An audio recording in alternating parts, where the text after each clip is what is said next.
The match we've all been waiting for, ladies and gentlemen. Coco Gauff taking on Iga Swiatek. Corey pressured early on her first service game. Iga had a couple opportunities to break Coco, but Coco held tight, ladies and gentlemen. The fans here showing love for Iga. Now, really, I want to take a quick look at this type of matchup, right? This comes after Tommy Paul and Hubert Hurkacz. Now, Hubert and Tommy Paul, they had this place packed. Between matches, maybe about a 25-minute break. A lot of the fans left, I imagine, to get refreshments.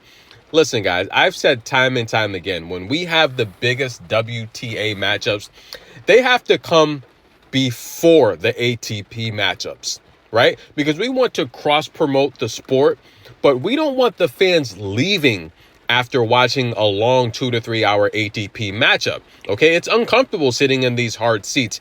I think the marketing team on the WTA, they have to do better. We have the top 2 players in the sport. Now, Iga Swiatek and Coco by far the most popular 2 players on tour. Coco, I would say, is probably the most recognized player on tour, right? Because she's been such a huge phenom, such an early age. We know she has the record in the Junior Slam as the youngest player to make a Junior Slam final. She has all these teenage records. Every time I turn on the TV, she's got a different commercial. But these 2 ladies, I feel we have to promote them right because they are super duper big. And this match, I think, should have been before Hubert and Tommy Paul. What do you guys think? But head to head, ladies and gentlemen, they've played literally 21 sets.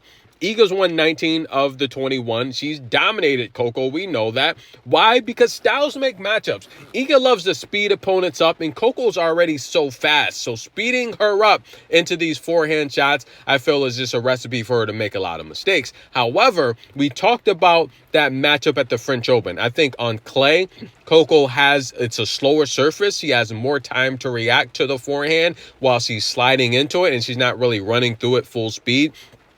Career semifinals, Coco's 8-11.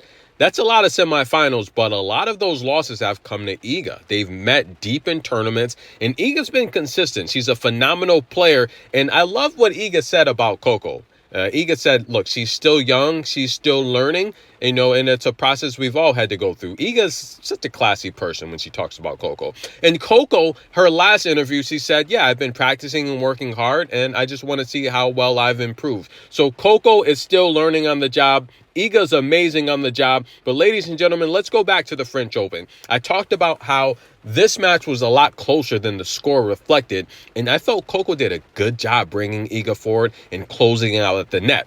That's going to be a key for Coco to win this match. She has to play well at the net.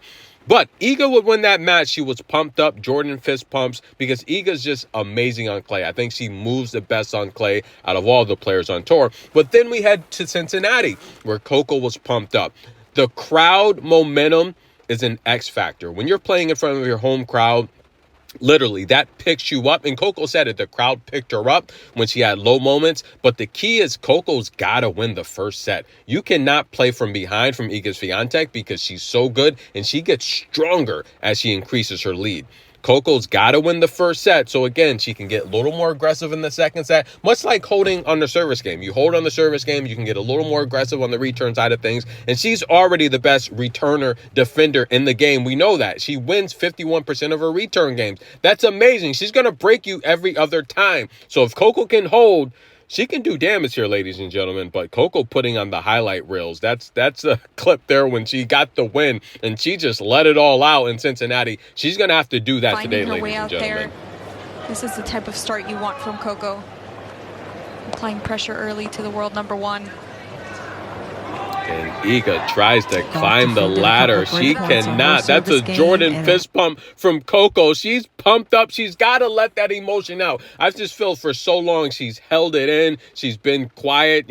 She's got to let it all out. Much like Sabalenka and that huge tiger on her arm. She screams and yells all the time. And I feel Coco has a level. She hasn't tapped into it. That's why I say she's the future of tennis. But Iga Swiatek, after she got broken, she's threatening to break back. And we all know Iga Swiatek, she can break you at 48% of the time herself. She's also a good returner. This by far is the most electrifying anticipated match in females tennis. I don't care if the head-to-head was 55-0. These two ladies are amazing, and anytime Coco's playing, she can beat anyone on tour. Stay tuned.